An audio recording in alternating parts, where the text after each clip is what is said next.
Assalamualaikum warahmatullahi wabarakatuh.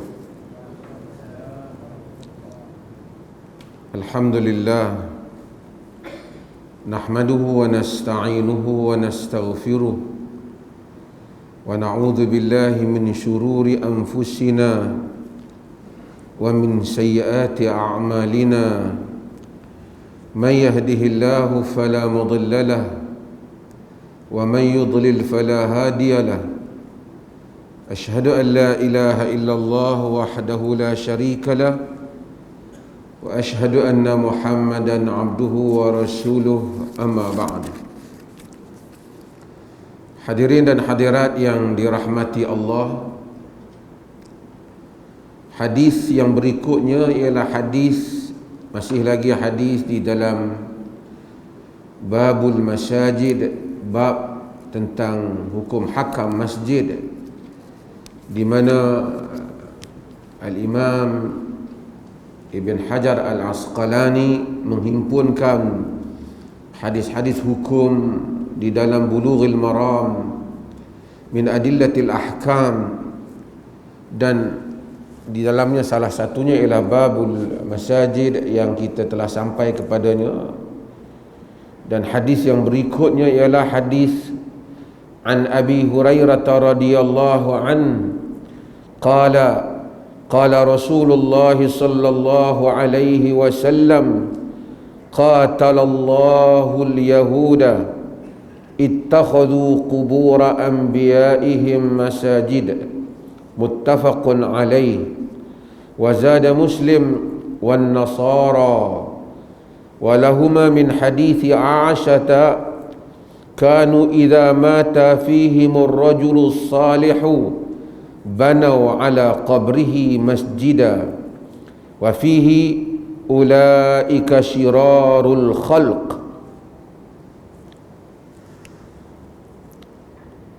Daripada Abi Hurairah radhiyallahu an,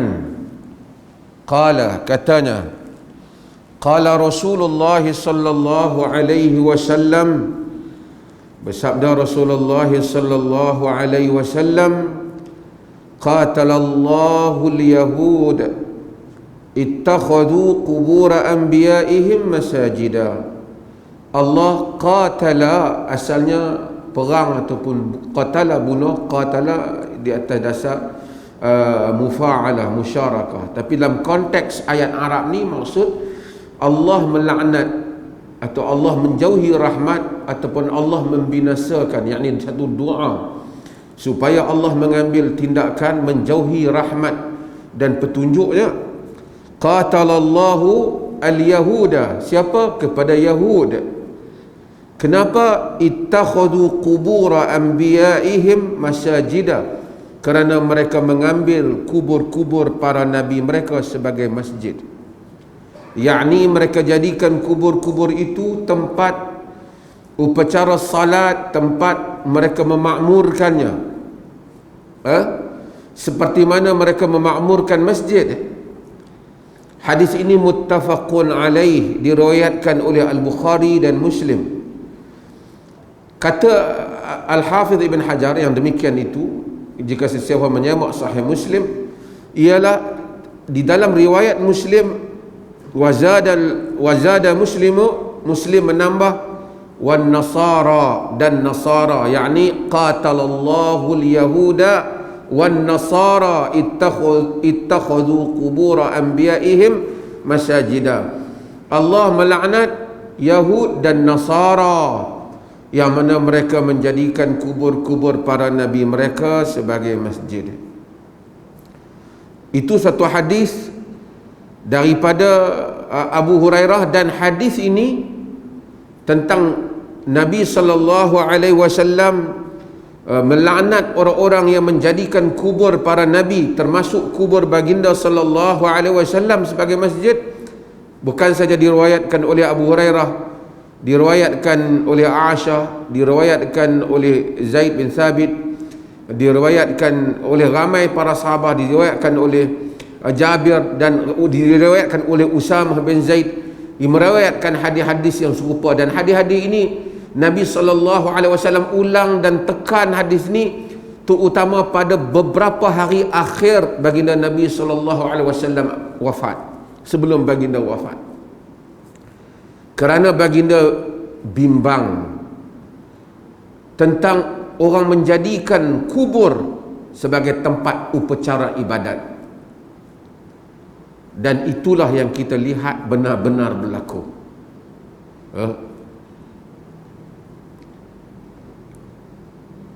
Walahuma min hadis Aisyah, bagi Bukhari dan Muslim itu ada hadis Aisyah, katanya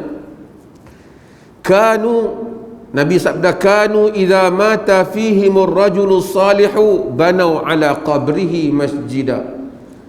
Mereka itu apabila mati di kalangan mereka lelaki yang saleh, mereka buat di atas kuburnya masjid. Dia kata ulaika syirarul khalq, mereka itu seburuk-buruk makhluk. Dalam sebahagian riwayat wasawwaru fi tilka suwar, dan mereka akan melukis padanya gambar-gambar tersebut. Hadis ini ialah respon Nabi SAW kepada cerita Ummu Habibah,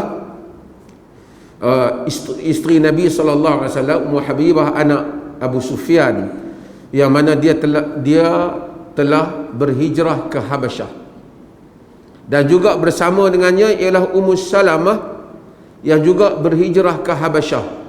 Kita tahu bahawasanya Nabi SAW semasa di peringkat Mekah, apabila tekanan yang dilakukan oleh Quraisy begitu dahsyat, sebahagian sahabat berhijrah ke Habasyah, kerana Habasyah walaupun negaranya Kristian tetapi rajanya adil. Fa inna biha malikan la yadhlimu indahu ahada la yadhlimu indahu ahada, kerana dia adalah seorang raja yang tak menzalimi rakyatnya, iaitu Ashamah. Najasyi gelaran raja Habasyah, namanya Ashamah. Jadi para sahabat berhijrah ke sana, Nabi tidak berhijrah. Sebahagian sahabat pergi ke sana, termasuklah Ummu Habibah dan Ummu Salamah. Ummu Habibah dia lari daripada tekanan Quraisy, dia ikut Nabi, sedangkan dia adalah anak pemimpin utama Quraisy. Siapa dia? Abu Sufyan. Pak dia lawan Nabi, anak dia sokong Nabi. Dia berhijrah dengan suaminya, dan dalam sebahagian riwayat Badillah bin Jahsh dikatakan tanassar, menganut Kristian. Perbincangan panjang tentang isu ini. Dan kemudian Ummu Habibah tanpa suami. Nabi SAW meminang Ummu Habibah ketika dia berada di Habasyah, dan Najasyi yang namanya Ashamah, Najasyi itu gelaran, namanya Ashamah, menganut Islam secara rahsia. Dia raja, Maharaja Habasyah, dan dia yang telah membayar mahar Ummu Habibah. Nabi pinang tu, mahar tu Najasyi bayar. Apabila mereka balik berjumpa dengan Nabi SAW setelah pulang daripada Habasyah, Nabi dah berhijrah ke Madinah. Nabi asalnya di Mekah, mereka pergi ke Habasyah, ke Ethiopia ataupun ke Abyssinia. Nabi SAW berhijrah ke Madinah. Bila mereka balik, mereka tak balik ke Mekah, mereka pergi ke Madinah. Bila mereka berjumpa dengan Nabi, orang-orang yang ada di Habasyah ni, Nabi sering tanya mereka, apa yang kamu tengok di Habasyah? Tak adalah mereka kata snap gambar Rasulullah ni, ada juga gambar saya duk ambil. Tak adalah masa tu. Kok dia buat grup WhatsApp ambil gambar tengok, tak ada. Zaman tu semua maklumat melalui periwayatan, riwayat, narration, melalui periwayatan. Apa yang dia ceritakan. Jadi mereka cerita pada Nabi SAW, mereka tengok gereja yang namanya Maria.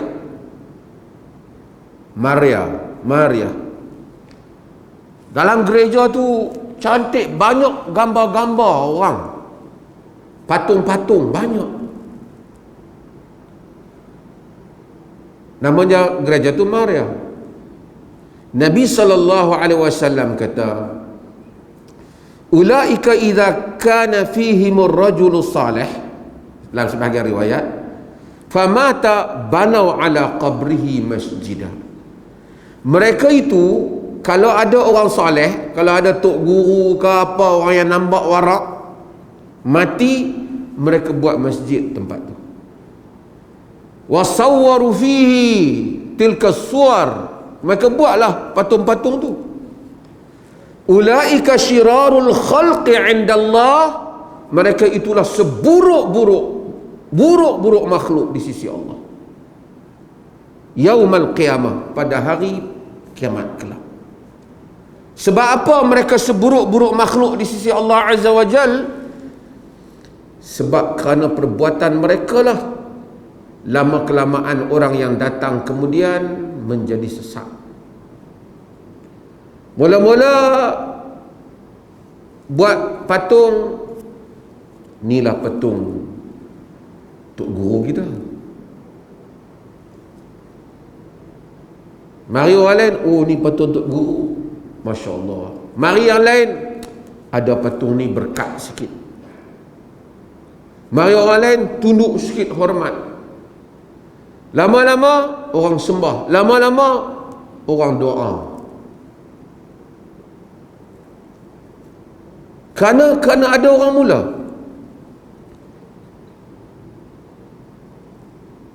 Saya akan baca hadis-hadis Nabi SAW tentang bab ini yang begitu banyak. Hatta apa yang disebut oleh Al-Imam Syafi'i rahimahullah di dalam dan juga yang disebut oleh Ibn Hajar Al-Haytami dalam Az-Zawajir.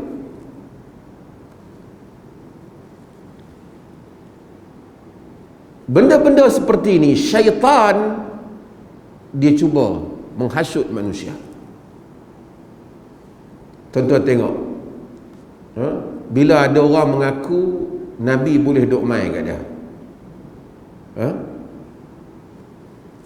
so kata hak mental ke apa?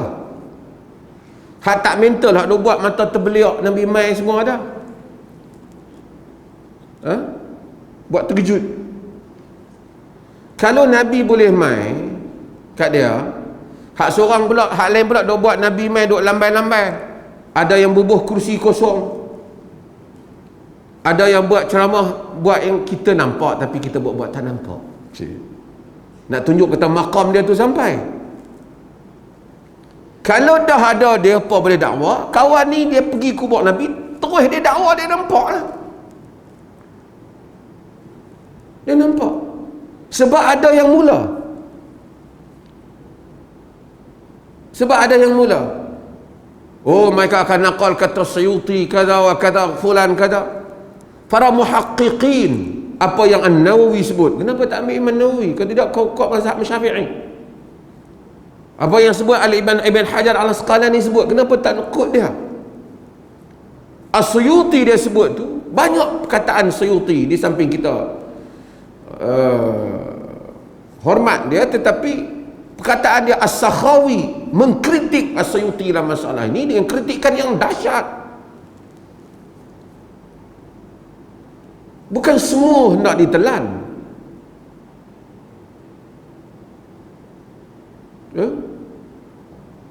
Begitu. Ini semua sebab ada orang yang mula. Sebab ada orang mula. Walaupun ada orang kata dia apa, tak bersihat ke apa, tapi yang penting dia ingat nama saya, yang tu penting.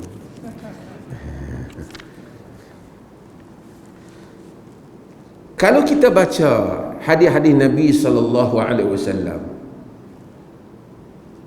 di dalam bab ini, bab larangan menjadikan kubur sebagai masjid. Sekali kita bincang apa maksud larangan menjadikan kubur sebagai masjid. Hadis-hadis Nabi SAW terlalu banyak. Antaranya ialah hadis Jundab bin Abdullah Al-Bajali.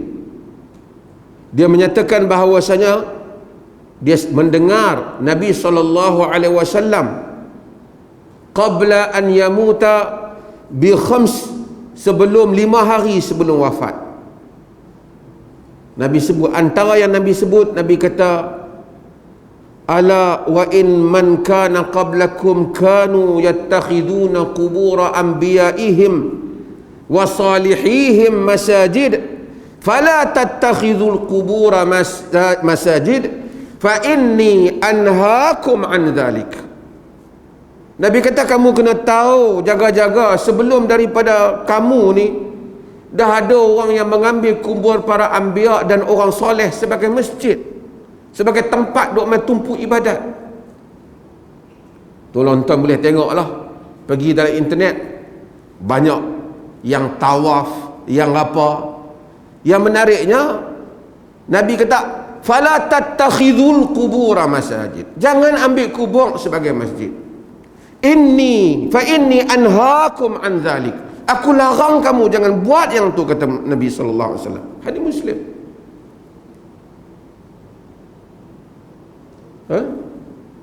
Kita tengok ada, memang orang buat pergi kubur. Dia kalau nak doa je, dia tak ingat Tuhan, dia ingat kubur je. Dalam agama ni banyak waktu tahajud mustajab, tahajud dia tak rasa khusyuk, pergi ke kubur, oh mula sedih.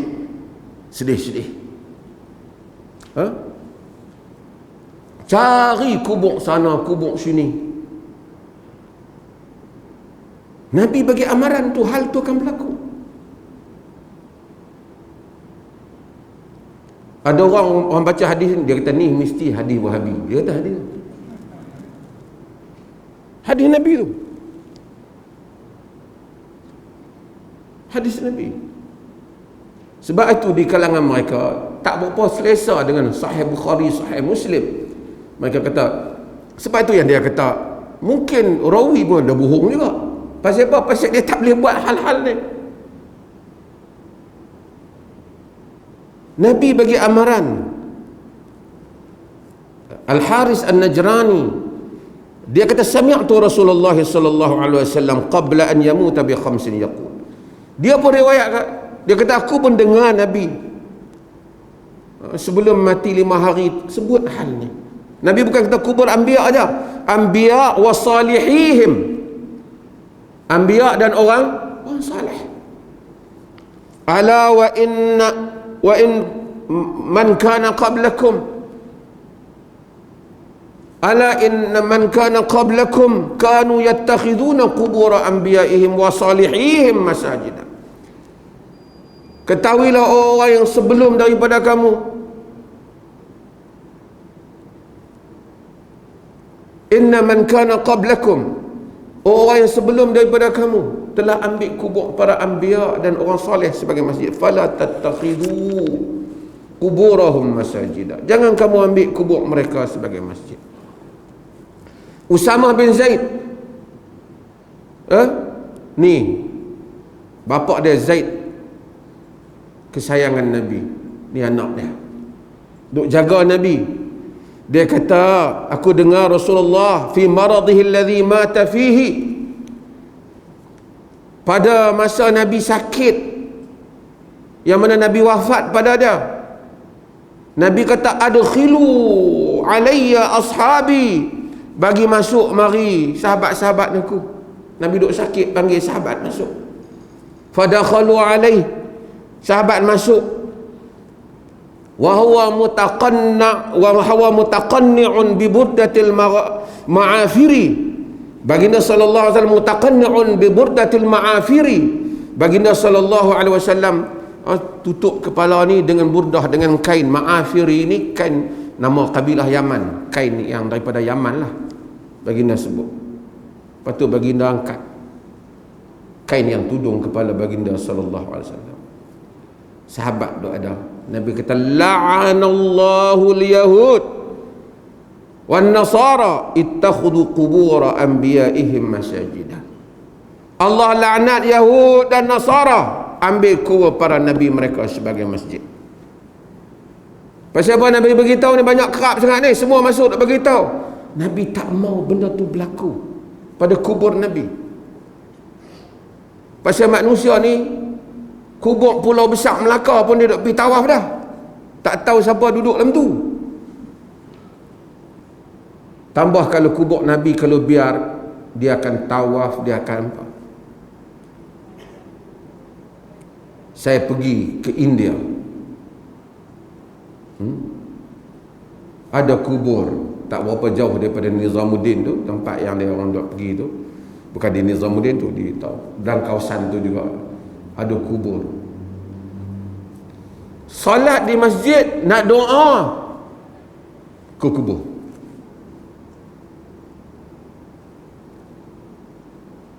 Dia rasa dia jauh.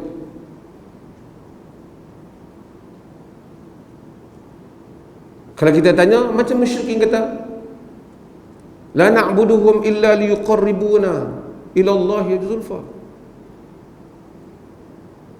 Kami tak sembah mereka kecuali untuk mendekatkan kami kepada Allah saja. Wa ma na'buduhum illa liyuqarribuna ila Allahi zulfa. Kami bukan sembah nak bagi dekat dengan Tuhan. Kita ni jauh, wali dekat.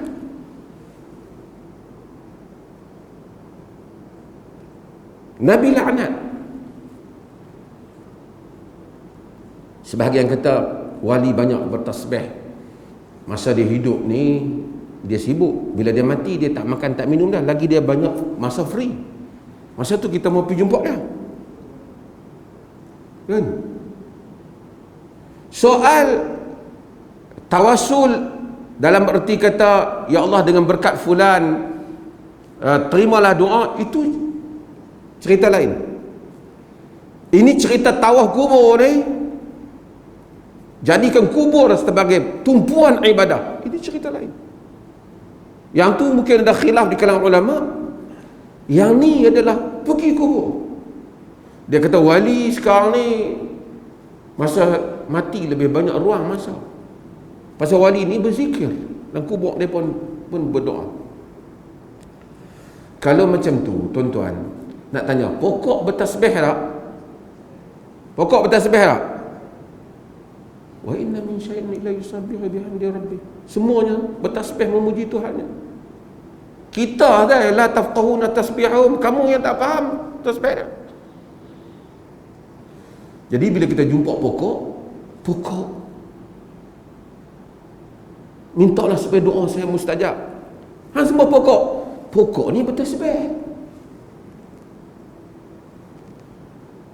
Jumpa kambing bertasbih sebelum kita sembelih makan dia. Kambing. Tuan-tuan, kalau kita mula, dia akan lajak banyak. Betul tak? Mungkin orang hak mula tu kambing bertasbih, burung bertasbih, gajah besar pergi tasbih, pokok bertasbih, tengok pokok besar, duduk keliling pokok, duduk menghadap ke pokok. Hampa ni tak faham makhluk Allah bertasbih. Dia pakai dalil tu lah. Tapi lama-lama hak mai kemudian, hak tadi mungkin buat dosa besar kerana mentazimkan apa yang Allah tidak suruh ta'zimkan. Hak kemudian akan melakukan syirik. Ulaika syirarul khalq yaumal qiyamah. Mereka itulah seburuk-buruk makhluk pada hari kiamat. Hadis Nabi SAW banyak.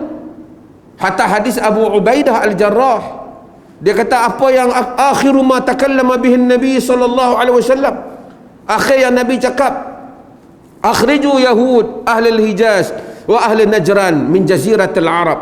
Keluarkan Yahud ahli Hijaz, ahli Najran daripada jaziratul Arab. Wa'lamu anna shirar al-nas alladhi takhadhu qubur anbiya'ihim masajida. Ketahuilah seburuk-buruk manusia yang mengambil kubur para nabi sebagai masjid. Kalau kubur nabi ambil sebagai masjid, seburuk-buruk manusia, kubur wali apa cerita? Wali lebih rendah lagi daripada nabi.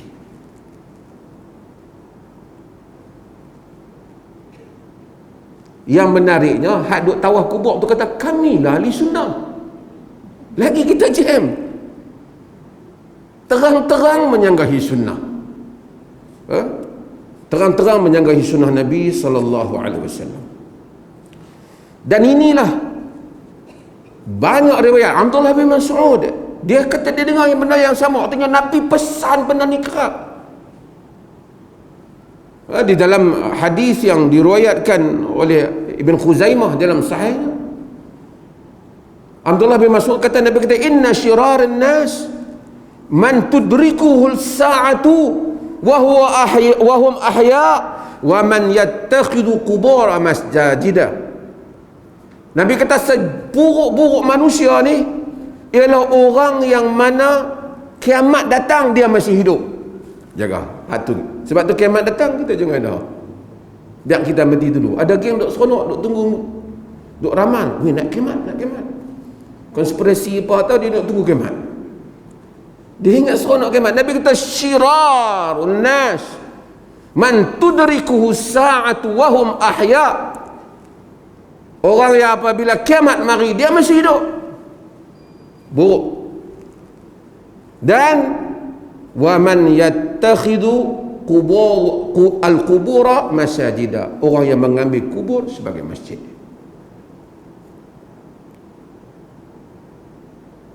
Sebagai tempat ibadat dia.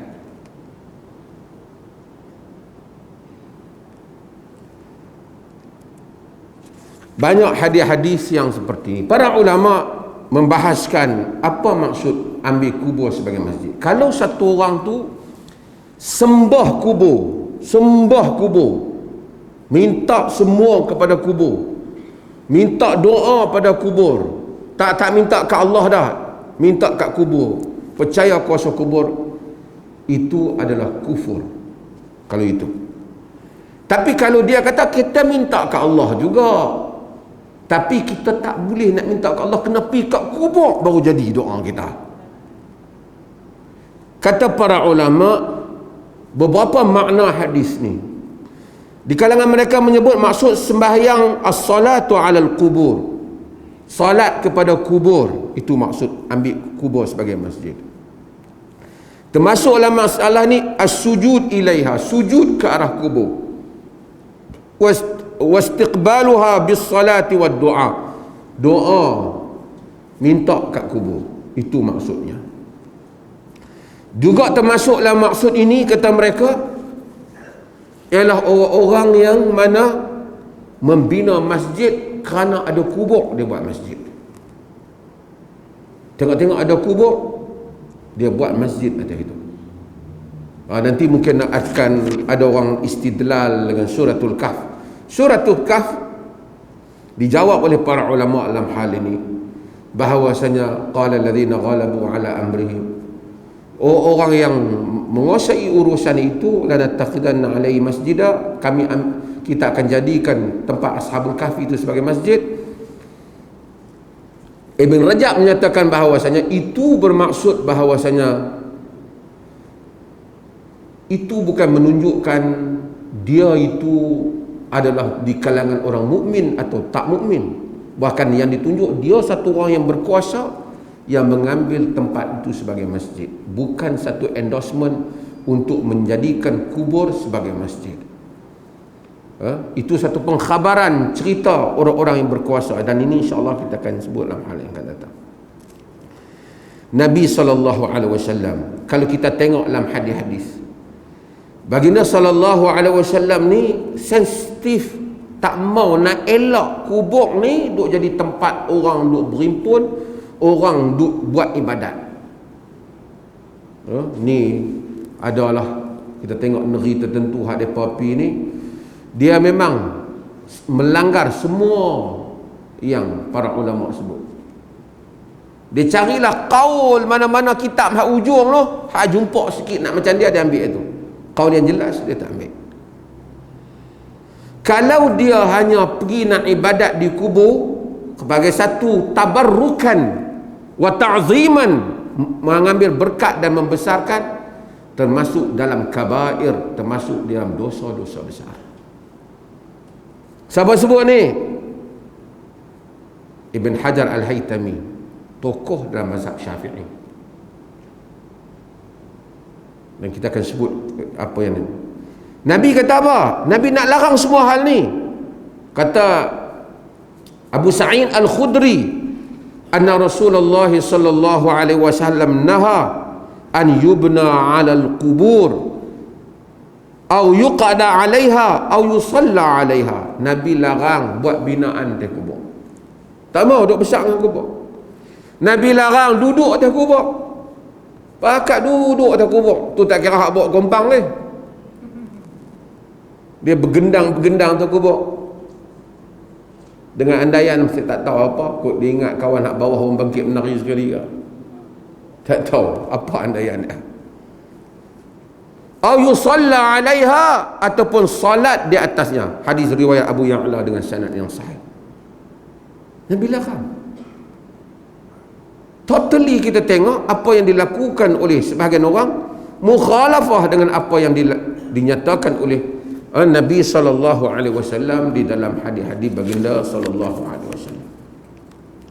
Sebab tu kita tak mau di Perlis ni pun buat binaan. Hatta alhamdulillah di negeri Perlis ni, siapa boleh pergi tengok makam di raja, kubur raja pun sama saja, tak dibuat binaan. Hak nampak binaan tu bukan kubur, itu dia punya apa? Dia punya kawasan teduhan di keliling tu. Bila orang datang ada tempat reduk. Kubur tu yang di tengah, tidak ada binaan. Macam mana kubur orang awam, demikian juga. Cuma ada perkuburan khas di raja lah, keluarga raja ni. Kalau tuan-tuan tengok yang ada bumbung tu semua tempat orang datang untuk mereka duduk. Apabila ada hari kemangkatan dan seumpamanya, dia tak payah pasang kemah lah, dia duduk di bumbung tu. Kubur di tengah tu, di tempat lapang, tidak ada binaan. Ada sedikit mereka tuang batu, tak mau bagi turun tanah, tidak ada binaan. Saya pernah mengendalikan Tuanku Raja sendiri arahkan mufti, habis daripada jenazah telah dikebumikan, berikan ucapan nasihat. Tuanku beritahu saya dan bagi tahu orang awam semua suruh pulang dan berdoa dan pulang. Kita tidak buat upacara di sini. Arahan Tuanku sendiri. Supaya kena hal ini dipahami oleh sesiapa saja yang belajar hadis Nabi sallallahu alaihi wasallam. Dan hadis Nabi kata, la tajlisu 'alal qubur wa la tusalli ilaiha. Jangan kamu duduk atas kubur, jangan kamu solat kepadanya. Banyak hadis-hadis di dalam masalah ni, sehingga Al-Imam Syafi'i rahimahullah panjang membincangkan masalah ni dalam kitab dia Al-Um. Imam Syafi'i sebut sejak dulu, akrahu an yubna 'ala al-qabri masjid. Aku tak suka dibina di atas kubur masjid. Wa an yusawwa wa an yusalla 'alaiha wa huwa ghairu musawwa aw yusalla ilaihi. Qala in salla ilaihi ajza'uhu wa qad asa'a. Cuma dari segi fiqh dia kata, kalau dia larang semayang atau kubur dan seumpama, kalau semayang juga, semayang sah kata dia, tapi dia telah melakukan benda yang buruk. Kemudian dia kata akhbarana Malik, telah memberitahu pada kami Malik, yakni gurunya Imam Malik. Kemudian dia membawa hadis ini, hadis tentang larangan jadikan kubur sebagai masjid. Boleh rujuk. Jangan sekali dia tak rujuk, dia kata baca kitab ni kitab geng-geng wasabi ke apa? Ini kitab Al-Um, Al-Imam Syafi'i rahimahullah. Wa akrahu hadha lis-sunnati wal athar. Aku benci hal ni. Kenapa? Kerana ada sunnah dan ada asar Nabi sallallahu alaihi wasallam. Wa annahu kuriha wallahi ta'ala alam an yu'azzama ahadun minal muslimin, yakni yuttakhadha qabrahu masjidah. Dibenci untuk dibesar-besarkan salah mana-mana orang Islam dengan dijadikan kuburnya sebagai masjid. Walam tu'man fi dzalika fitnatu wad-dhalal ala man ya'ti ba'dahu. Kalau buat, kata dia, tak aman daripada fitnah dan kesesatan bagi orang yang datang selepas daripada itu. Maksudnya apa? Masa kawan awal buat tu mungkin tak setara menang sangat, tapi lama kelamaan, kata Imam Syafi'i, berlaku fitnah dan kesesatan. Ini Al-Imam Syafi'i rahimahullah ingatkan hal ini. Sebab saya sebut juga tadi, Ibn Hajar Al-Haytami dalam mazhab Syafi'i, Az-Zawajir an Iftira'il Kabair, dan kitab dia larang cegahan-cegahan daripada buat dosa-dosa besar. Salah satu dosa besar, wa min thamma qala ashabuna, dari sebab itu maka kata ashab kami, yakni mazhab Syafi'i, tahrumus salatu ila al-quburil anbiya'i wal awliya tabarrukan wa i'zaman. Diharamkan bersalat kepada kubur para nabi dan awliya kerana mengambil berkat ataupun membesarkannya. Dan dia sebut antara benda apa dia? Antaranya iqadus suruj alaiha, antaranya ialah menyalakan lampu kepadanya, wattikhadhuha awsanan, dan membesar-besarkannya bagaikan berhala. Duk berbesar, pegang, cium tiang kubur tu, ambil serban tenyeh lagi, ambil berkat. Batu kubur tu orang lain yang buat pun. Wattawafu biha, dan tawaf dengannya, tawaf kubur. Tuan-tuan tengok dalam dunia internet, ada tak tawaf? Ada. Dia kata yang menentang hanyalah Wahabi. Tak pasal-pasal, habis yang menentang. Wahabi tak ada apa lagi. Wahabi pun entah ke mana. Di Perlis ni buku Wahabi pun orang tak baca, tapi orang baca kitab Imam Syafi'i. Dia kata kitab tu Wahabi tulis. Dan Imam Syafi'i tak kira Wahabi. Wa tawafu biha, tawaf. Tuan-tuan tengok sampai ada tawaf di kubur Nabi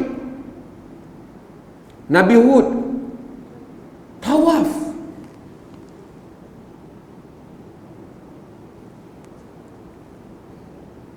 Wastilamuha, ni pegang dia, cium dia, buat macam Hajarul Aswad tu. Wassalatu ilaiha, dan salat kepadanya. Bila hal ni dibuat, dan dulu hal ni kita dah macam tak terpadam di Malaysia ni, kebelakangan ni dia main balik. Bila dia buat, dia kata dia Asy'ariyah mai kok mana? Abu Hasan Asy'ari tolong tunjuk buku dia yang mana yang dia bagi tahu suruh buat benda ni. Abu Hasan Asy'ari dia bahaskan tentang masalah falsafah, ilmu kalam dan seumpamanya. Kok mana yang dia suruh buat benda ni? Dok kami mazhab Syafi'i. Ini Imam Syafi'i kata tak boleh. Kami Syafi'i lain. Yang tu mungkinlah kot kan. Kalau Al-Imam Syafi'i rahimahullah yang tulis kitab Al-Um tu tak boleh. Bila membesarkan kubur, nak doa kena pergi kubur. Pergi Mekah dia tak ada selesa. Pertama tu imam dia kata tak apa sah semayang. Sebab tu Imam Saudi. Kemudian tawaf, yang Tuhan suruh tawaf Baitullahil Haram, dia tawaf tu dia tak berhenti. Dia nak kena pergi tawaf kubur hak lain pula. Kita tanya dia cari siapa? Dia cari Allah lah. Kalau dia cari Allah ni tempat yang Allah bagi. Kalau dia buat kubur tu, Nabi tak bagi. Kita tak kata dia kufur selagi mana dia memang menyatakan Allah, cuma dia tabarrukan wa ta'ziman, mengambil berkat dan membesarkan, seperti mana kata Ibn Hajar Al-Haytami, yakni mengambil berkat. Bukan kami sembah kubur, kami nak buat di sini nak ambil berkat. Ini disebut oleh Ibn Hajar Al-Haytami senarai dosa-dosa besar.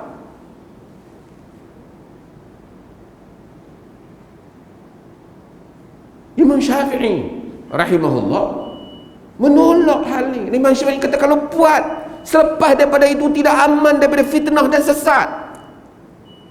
Dan itu yang berlaku pun. Masa mula awal itu sikit saja, tuan-tuan. Saya pernah cerita, tuan-tuan. Cerita ni disebut dalam buku-buku kan. Ada dua orang nakai. Daripada saya pernah cerita aku dia. Mereka duduk naik kaldai dia apa? Kaldai mereka mati, mereka korek kaldai mereka tanam. Sayang mereka kaldai mereka. Buat elok-elok kaldai tu, tempat tu. Mereka buat duduk tepi tu. Kita kata orang lalu, kita habaq kata ni kubur wali. Jadi orang semua lalu lah. Bila lalu duduk, mereka pun buat berdoa situ semua. Mereka kata ni kubur wali. Betul ke? Doa tang ni lah mustajab. Ada orang mai. Bila orang mai doa, orang bagi duit sikit kat mereka. Lama seorang, dua, lama-lama ramai tu mai. Bolehlah perbesar, bagi elok sikit kubur tu, tapi kaldai ada di situ. Duk collect derma. Collect derma ni depa dua lah token ni. Collect derma, satu hari depa bertengkar. Kawan ni tuduh, kawan ni ambil lebih, kawan ni tuduh, kawan ni ambil lebih. Bertengkar, dia kata kat kawan dia, kalau betul yang tak ambil, jom kita sumpah di kubur wali. Kawan dia kata, hang lupa kubur wali tu kan kaldai kita. Sampai dia sendiri pun lupa dah. Pasal ramai sangat orang duk main. Dan begitulah benda yang berlaku dalam masyarakat. Kubur Abdul Qadir Al-Jilani berapa tempat? Kubur Sayyidina Husain berapa banyak? Ashabul Kahf berapa banyak tempat ada? Sebab itu tidak ada kubur Nabi yang sabit melainkan kubur Nabi kita Muhammad sallallahu alaihi wasallam dan maqam Nabi Ibrahim dan kubur Ibrahim Khalil. Itu lebih kuat dibandingkan yang lain. Yang lain semua orang kata saja. Kubur Nabi Shu'aib ke di Jordan ke siapa? Orang kata. Tak ada bukti riwayat yang boleh disabitkan, melainkan mulut ke mulut mendakwa. Boleh jadi betul, boleh jadi tak betul. Saya pernah cerita tu. Saya pergi ke Urumqi, China. Di Urumqi, China pun ada gua kahfi tu. Di Turki ada, di Jordan ada, tapi di semua pembinaan ini ada orang di belakang yang collect keuntungan, bisnes. Saya masih ingat Syekh Dr. Walid Ani rahimahullah, pakar dalam al-fitan wal malahim, cerita-cerita fitnah akhir zaman. Dia kata dia pergi tengok Sirdab, tempat yang kata Imam Mahdi akan keluar di Iraq. Syiah percaya satu tempat lubang, dia duduk tunggu Imam Mahdi nak keluar, dia duduk ramai duk ambil berkat tempat tu. Ambil. Dia kata dia tanya kawan tu, betul ke Imam Mahdi nak keluar lubang ni? Kawan nak duk jaga tu. Dia kata tak keluar. Habis tu hang duk tunggu. Tak keluar. Aku kalau nampak dia keluar pun aku katok dia jangan pergi keluar. Dia cerita kat kami dalam kuliah. Dia kata pasal apa nak katok dia, hang duk percaya. Kalau dia keluar tak ada bisnes lah sini. Habislah. Sebelum dia keluar baru ada bisnes, dia keluar habis. Jadi aku jangan bagi dia keluar. Macam itulah kata dia, di sebalik semua hal-hal yang seperti ini ada orang yang membuat keuntungan. Yang walaupun dia nampak wallah wali semua ni, bisnes, lebih kepada urusan bisnes. Tuan-tuan tengok hak kawan nak duduk di kubur apa, bisnes lah. Last sekali kita tengok, oh dia ni jujur, belilah minyak wangi saya yang telah diletakkan mengambil keberkatan kubur sekian-sekian. Bisnes. Awal tu ahli sunnah kot ni, hujung dia bisnes. Tuan-tuan tengoklah, tuan-tuan boleh tengoklah semua hak kot ni, hujung dia bisnes. Hujung dia bisnes. Ya? Wallahu ta'ala azan.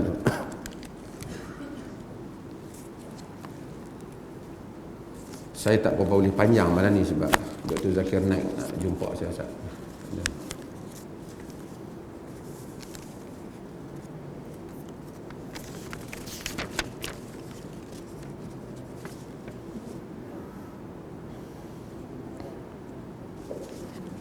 Allahu Akbar, Allahu Akbar, Allahu Akbar, Allahu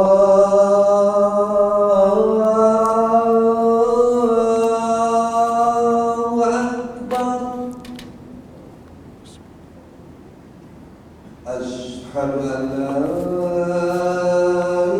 Dari mana? Ha? Terengganu. Oh, Terengganu.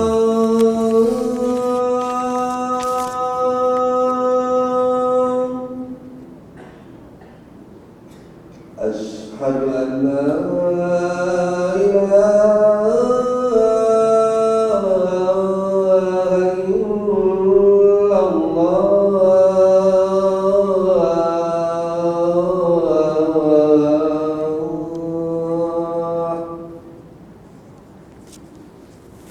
Asyhadu anna Muhammadan Rasulullah.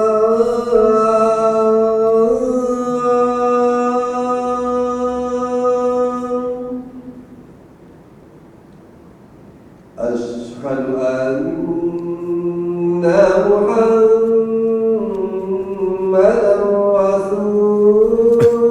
Rasulullah.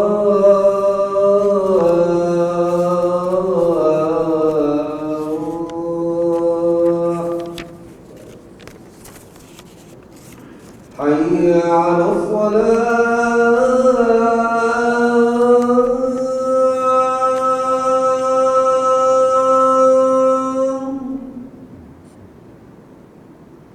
Hayya 'ala shalah.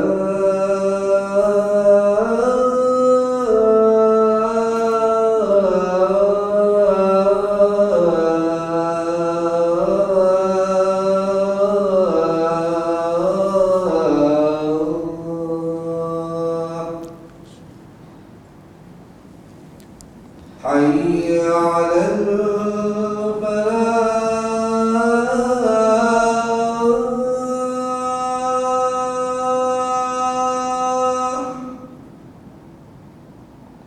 Hayya 'alal falah.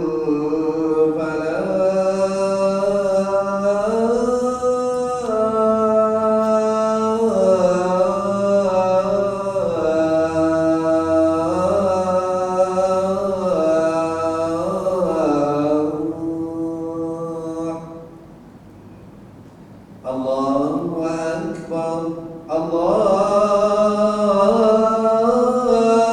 Akbar. La ilaha illallah.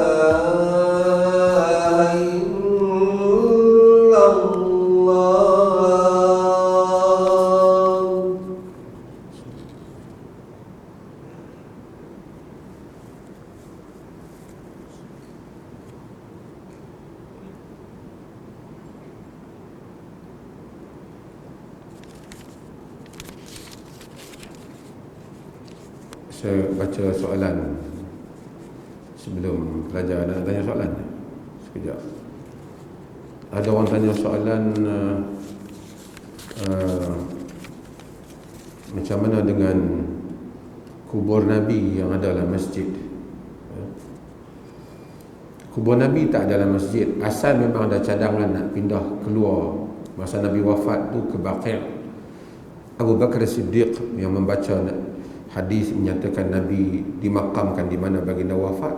Baginda diwakamkan di rumah dia, rumah Nabi, iaitu rumah Aisyah radhiyallahu anha. Yang kita tengok tu ialah rumah Aisyah radhiyallahu anha di situ. Cumanya apabila, dan memang rumah Nabi tu attach dengan masjid. Rumah Nabi bukan rumah tu masjid. Jadi kubur Nabi tu bukan masjid. Dan masjid dibina dulu Nabi yang bina masjid tu, bukan Nabi bina masjid atas kubur. Kemudian apabila masjid dibesarkan, dia mengambil ruang sehingga dikeliling kawasan kubur itu, tapi kubur itu tidak dianggap sebagai masjid. Sebab itu orang tak pergi sembahyang di dalam kawasan kubur tu dia tutup. Melainkan orang tak reti je, dia lepas sembahyang dia duk kira nak pergi pegang, nak pergi dinding kubur tu. Bila kita lalu, kita bagi salam pada Nabi SAW. Nabi tak suruh, wahai Rasulullah, tolonglah aku. Nabi tak suruh. Nabi doa pada Allah Azza wa Jalla. Adapun jika seorang akan menyebut, Allahumma inni atawassulu ilaika bi nabiyyika Muhammad Nabiyur Rahmah, ya Allah, aku bertawassul dengan padamu dengan Nabi Muhammad Nabiyur Rahmah, yakni dia memohon kedudukan Nabi, jah Nabi, supaya dimakbulkan doanya. Tapi dia bukan mohon kepada Nabi, dia mohon kepada Allah, yakni dengan keberkatan Nabi, dengan kemuliaan Nabi, dimustajabkan doa. Hal itu pada awal para ulama khilaf dalam hal itu, dan majoriti para ulama tidak menganggap bahawasanya ada masalah dalam hal itu, selagi mana yang dia minta itu Allah Azza wa Jalla, tapi bukan menjadikan kubur sebagai masjid. Duduk pergi ke kubur, nak doa mesti kat kubur, seperti yang dilakukan. Allah. Benarkah pelaburan? Ada pelaburan gambar saya. Tonton dalam internet ni, tak guna cerita. Memang macam-macam dia bubuh. Saya boleh habaq satu lah setakat ni lah. Tak ada lagi lah benda hak saya menega. Tak nama agama ni tak menega. Kalau ada orang ajak saya pergi umrah ke apa pun, tuan akan tengok, dia akan tulis saya tetamu dia, bukan saya menega sekali dengan dia. Jadi kalau tuan-tuan tengok apa-apa, marilah beli minyak wangi ni, kalau pakai anak jadi cerdik ke apa, yang tu tentu dah bukan saya, walaupun dia bubuh gambar saya. Dia bubuh kata pakailah kasturi ni, lepas tu dia bubuh gambar saya. Saya tak terlibat. Saya kata pakai kasturi adalah dalam hadis, bukan saya suruh pergi beli kasturi dia. Tu benda berbeza. Kita habaq ada hadis habbatus sauda. Dia bagi orang faham beli habbatus sauda dia, hak tu tak kenal lah. Habbatus sauda dia tu, habbatus sauda betul lah, tapi habbatus sauda bila bubuh dalam kapsul tu, banyak tu, makan 2 kapsul ke 1 kapsul, yang tu Nabi tak kata.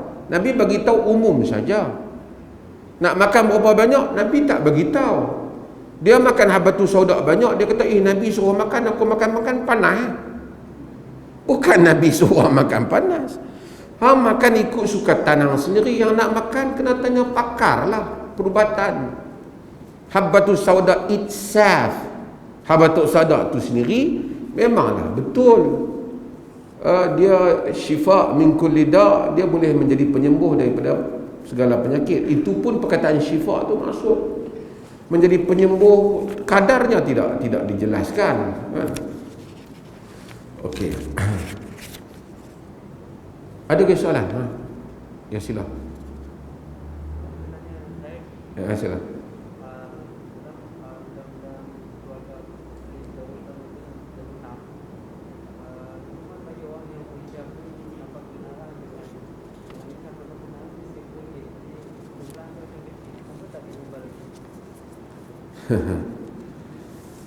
Kebenaran poligami itu RM1,000 hukuman, jumlahnya macam kecil, nak denda lebih lagi, biarlah dia nikah. Kalau boleh kita tak mau bagi denda kat dia. Biar dia nikah. Kita hukum yang suami yang cuai lah. Nikah tu tak apa, dia nak nikah kan. Dia perlis ni asalnya mudah urusan kahwin ni. Dia tak perlukan syarat kepersetujuan isteri yang pertama. Cumanya kalau pihak pengurus, pihak pentadbiran agama ragu-ragu, dia kena ambil satu kepastian lah. Sebab itu kena pergi ke proses mahkamah itu untuk memastikan dia ni memang cukup lah duit dia nak kahwin. Kod isteri yang pertama pun tak bagi makan, tiba-tiba nak tambah lagi satu, tak padan lah. Itu yang ada sedikit proses, kan? Tapi nak denda orang kahwin RM1,000, asalnya tak patut denda lah kan, asalnya. Tapi urusan pentadbiran bukan denda, dia proses itu dia kena bayar.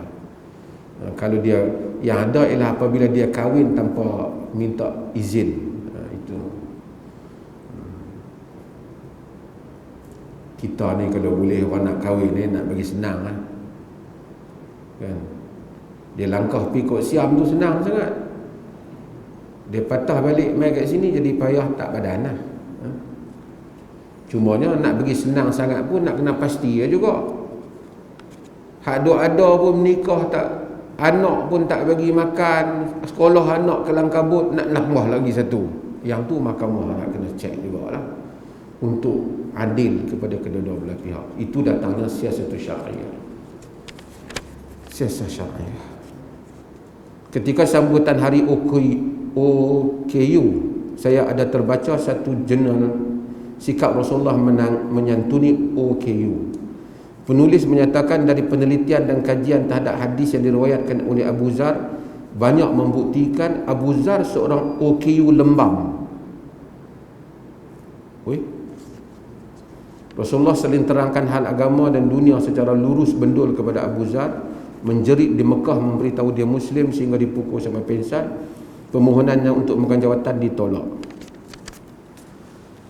Ini andaian dia lah, andaian dia.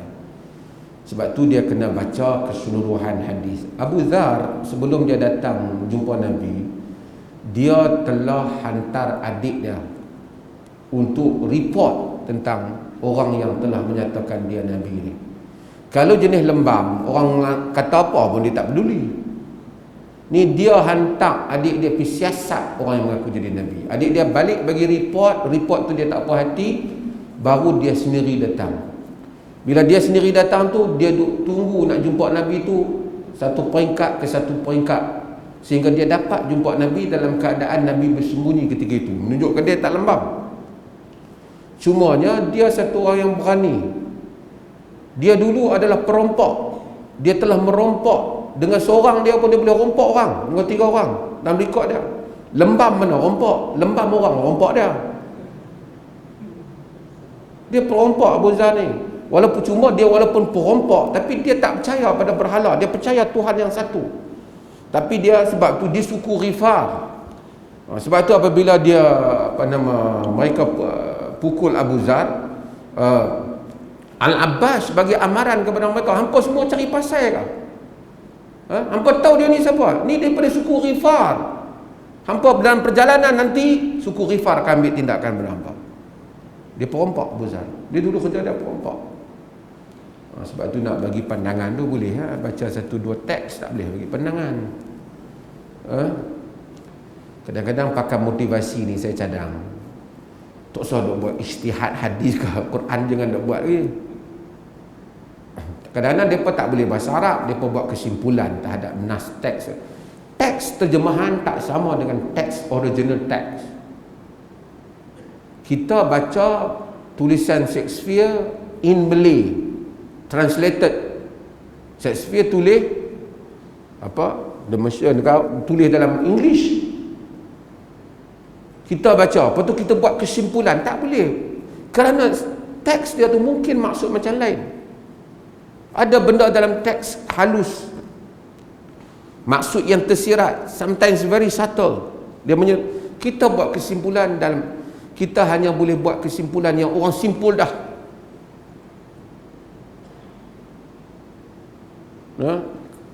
Tapi untuk analisis teks, kemudian memerlukan pembacaan yang menyeluruh.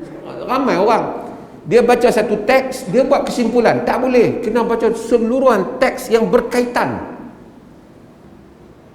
Mungkin satu teks tu kita faham macam kita faham A, tetapi teks itu yang kita faham tu di dalam konteks tertentu dia dipahami begitu. Dalam konteks yang lain keadaannya lain. Kita kena tahu Nabi bila bagi command, bagi arahan, bagi order, bukan adakah semua keadaan dia bagi order macam tu, ataupun tengok hadis lain dia bagi order macam lain. menunjukkan ada teks, ada konteks dia yang tertentu. Bila kita tak faham tu, itu yang anggap Nabi ni sentiasa pakai serban, duduk belah ni, berjalan, itu. Jadi dia hilang. Dia tak tahu Nabi ni bukan sentiasa duduk berjalan. Dia kadang-kadang naik bukit, kadang-kadang pergi perang, kadang-kadang pergi pasar, kadang-kadang berlumba, kadang-kadang menunggang kuda. Kalau Nabi jenis jalan elok, pakai serban kemas macam tu je, kita telah memberikan satu gambaran yang kurang tepat terhadap keseluruhan kehidupan Nabi. Kalau kita kata kita ni pakai ini pakaian Nabi pada waktu-waktu tertentu. Nabi ada pakai jubah Arab Hijaz, ada pakai jubah Yaman, ada pakai jubah Syam. Jangan kita baca satu hadis jubah ya, kita terus buat kesimpulan jubah Nabi. Salah. Itulah dia panggil perlunya isti'ab, dia comprehend, kepahaman yang menyeluruh terhadap teks-teks yang ada di dalam riwayat. Wallahu ta'ala alam. Sallallahu ala nabiyina Muhammad walhamdulillah rabbil alamin. Ya.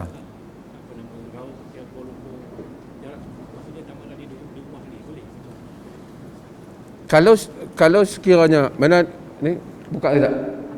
Kalau sekiranya dia tanya pasal jamak takdim, tak boleh nak buat di rumah belum keluar lagi. Kalau dia jangka, kalau dia keluar dalam perjalanan, dia tak ada tempat untuk dia melakukan jamak atau solat, maka dia solat dulu di rumah dia. Waktu telah masuk, dia solat jamak di rumah dia, dia jamak tanpa qasar, dan dia boleh meneruskan perjalanan, khususnya bagi kaum wanita yang sukar untuk apabila mereka dalam perjalanan nak buka tudung dan seumpamanya, dia solat zuhur 4 rakaat, asar 4 rakaat, dia meneruskan perjalanan walaupun belum masuk lagi waktu asar. Allah.